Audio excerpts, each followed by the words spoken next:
What is poppin', people? You got Jay Bear here for the final episode of Shuckle Premier League Season 3 Draft Notes, where I will be taking you guys through the results of the semifinals game and looking forward to our final matchup where we will crown the third winner of the Shuckle Premier League, which is awesome. Just looking back at it, we've had a great season, and I've had a great time being able to look at all of these games and cast them, and hopefully I can get a nice live reaction for the finals, and get a nice little live stream going. I feel like as opposed to doing a whole episode on it, it would be beneficial to just get the Shuckle Premier League watch party to draft notes. Of course, game will be coming out on Mother's Day, so it'll probably take me a day or two to actually get that watched through. But we still have some games to go over, don't we?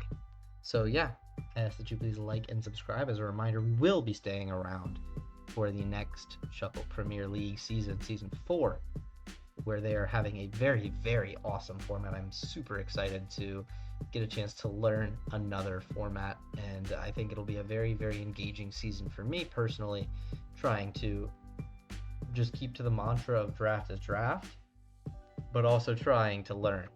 So yeah, this is your spoiler warning for the semifinals games in 3, 2, 1. We see Aaron versus Joey, Owen versus Mounte. And Aaron, Joey, what a great sets. Both of the sets this week, actually, incredibly great. Very close sets, as you would expect in the semifinals. Joey, Aaron, a rematch. Owen, Mounte, a rematch. So you also kind of get that little extra level of adaptation. But yeah, Joey versus Aaron was decided a little bit more swiftly in a 2-0 fashion. It seems like Aaron just had the better game plan.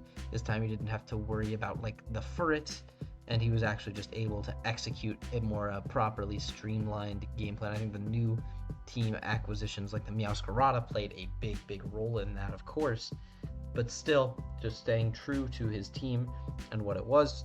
Aim also stayed pretty close to what he had done previously with the Sneasel and Deoxys Speed, both making some pretty solid appearances, but ultimately it was Aaron who could come out on top.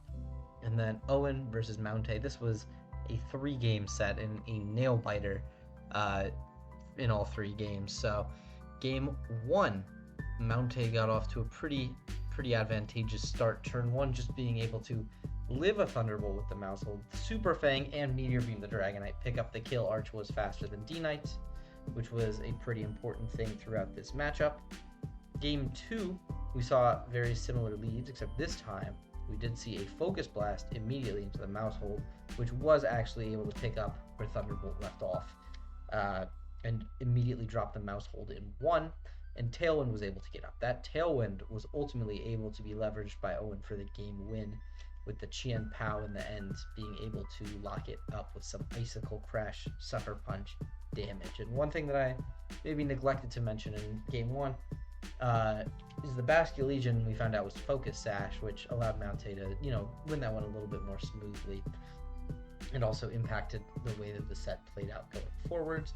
And then in that final game of the sets, Mounte made another great lead adaptation, this time revealing Taunt on the Mouse Hold after not showing it previously.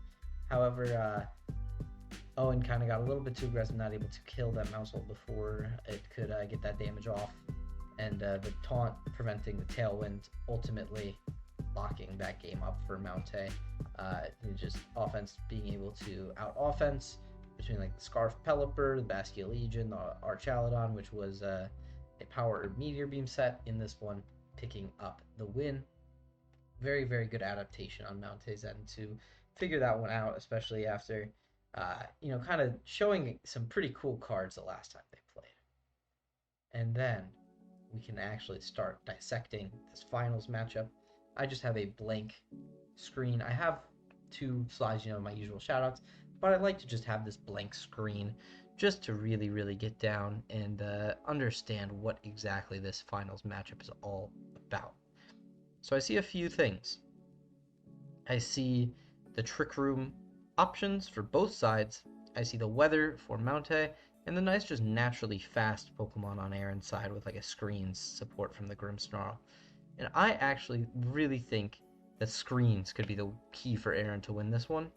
Just being able to get up a reflect or a light screen, depending on what you're in front of, could make all of the difference here. Because actually, the slowest mon in the matchup is the Rhyperior at base. Or, 1 second, let me double check. I'm like, is Rhyperior 45 or is it 40?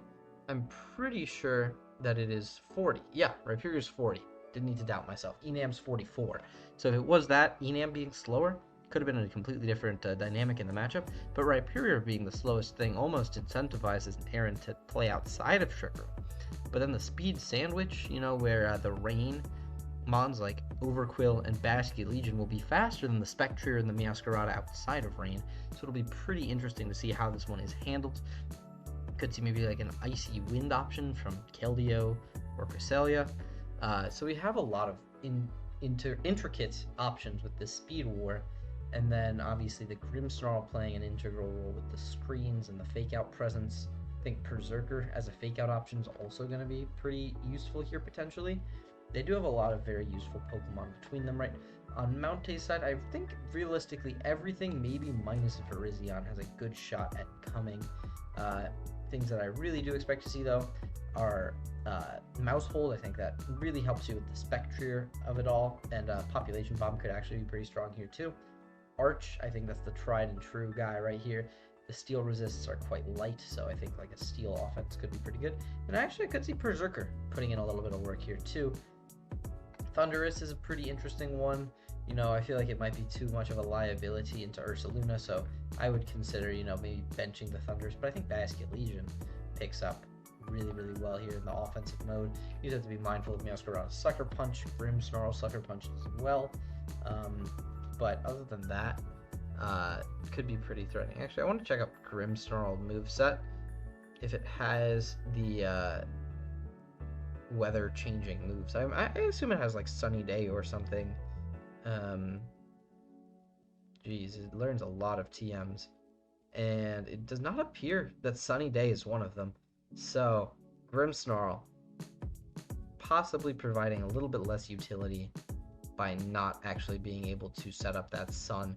You kind of wish that it was able to here, but ultimately you're going to have to make do with something like a Sunny Day Cresselia maybe, or just being content to play in the rain. You say, hey, I got this guy Keldeo. He's pretty strong, which honestly you could do, right? It's Basket Legion technically walls, but outside of the Bask, which, between Spec, Meowscarada, you have good options. And outside of that, you're probably able to do some good work. But yeah, on to what I actually am shouting out on Mountay's side. I really like that Archaludon, man. Like, you look at it, the Steel-type offense looks pretty crazy. And also just dropping some nice, like, Dracos and such. You can do pretty well with that. But I really just like, Flash Cannon, Body Press. I think that's a great combination here. And then you run, like, Snarl, I think could be really useful for Keldeo and Spectrier. I think you can run, like, a Terra Fairy set and do pretty good walling here. You could run like Terra Steel. Terra Steel maybe not, but I think Terra Steel has like a little bit of give to it, So yeah, a lot of different options for this Archaludon. I think even supporting it with Berserker could be possible. Or trying to get it in Tailwind with the Pelipper. Or like Scary Face Thundurus, almost like being your pseudo Tailwind here. But I think like a very fast Pelipper with Tailwind might be playable here. And I could also see the Trick Room Backbone as like an option. I think Archaludon, Mousehold, great. I think Pelipper, Basket Legion, Rhyperior, and Weirdeer could be a playable 6. But I also think you can mix in the Overquill, you could mix in the Thunders, you could mix in the Berserker. Not necessarily the Virizion, but I think Archaludon's like the core lock. And I think going to be something that if Mountay wants to win this one, he'll have to unlock his Archaludon, which he's been doing very well all season. And then on Aaron's side, the Cresselia. It's funny, in the final matchup of the season, shouting out both of the round 1 picks here. That's right, I think Cresselia has what it takes. I think it has enough bulk to be able to get through things. If that Overquill doesn't come, you're in a fantastic spot. I think Cresselia might actually be enough pressure where you have to consider bringing that Overquill. But then if you bring the Overquill, you're benching something that might, consider to be more important and harder to execute with. But I think screens plus a setup Cresselia is what I would do here. Maybe you go Trick Room option for the Ursaluna, but I really just like the idea of screens plus setup Cress. And, you get the idea behind it, right? Like, Calm Mind, Terra Fairy Moonblast, or Terra Electric, pretty universally good. Terra Poison you could even consider with the Levitate to be immune to the Rhyperior and do pretty well walling the Overquill. You just kind of don't have a lot of coverage. If you go like Calm Mind, either the Lunar Blessing or Moonlight, probably Lunar Blessing, or if you're getting nerfed by the rain anyways, might as well bless the moon. Psychic or Psyshock, probably Psychic. And then you could run Moonblast. Moonblast's probably the best neutral option across the team. You're not going to be able to hit Berserker, but it hits you Archaladon neutrally, and it hits you Overquill neutrally. Probably not going to be able to do much better than that, unless you ran like Terra Ground Blast. But if you're running Terra Ground Blast into Pelipper, Baskia Legion, it becomes a bit of a chore to actually execute. So that's why I think like a setup Cresselia could be really good. I think Grimmsnarl enables that very well. I think just damage next to it, like Meowscarada and Keldeo is also like a very solid option just to put out that damage so that the Cresselia can get going. I can even see Intim Staraptor playing a nice role in this one. I don't really foresee Cryogonal, but Freeze Dry is actually a pretty good move here too. So I could see it coming. It's just, a lot of the rain being physical doesn't really help Mountay, or it doesn't really help the Cryogonal versus Mountay. Spectre, one of the most interesting brings here. You have Mousehold and a Weird Ear that are immune, but like a Terra Dark Pulse could actually be pretty useful here. Obviously hitting Weird Ear for super effective damage. And that kind of leaves out Overquill. Terra Ground has issues like I mentioned though, so it's going to kind of just be get the damage on Overquill via your other Pokemon. I think Keldeo or Saluna and are more than capable of marking that damage for you.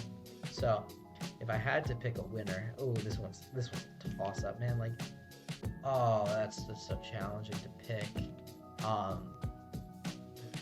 Man, like these two coaches have also like both shown tremendous understandings of their team, right? Like obviously they're in finals, so you wouldn't see coaches that didn't understand their teams in finals, but like I really am struggling to pick this.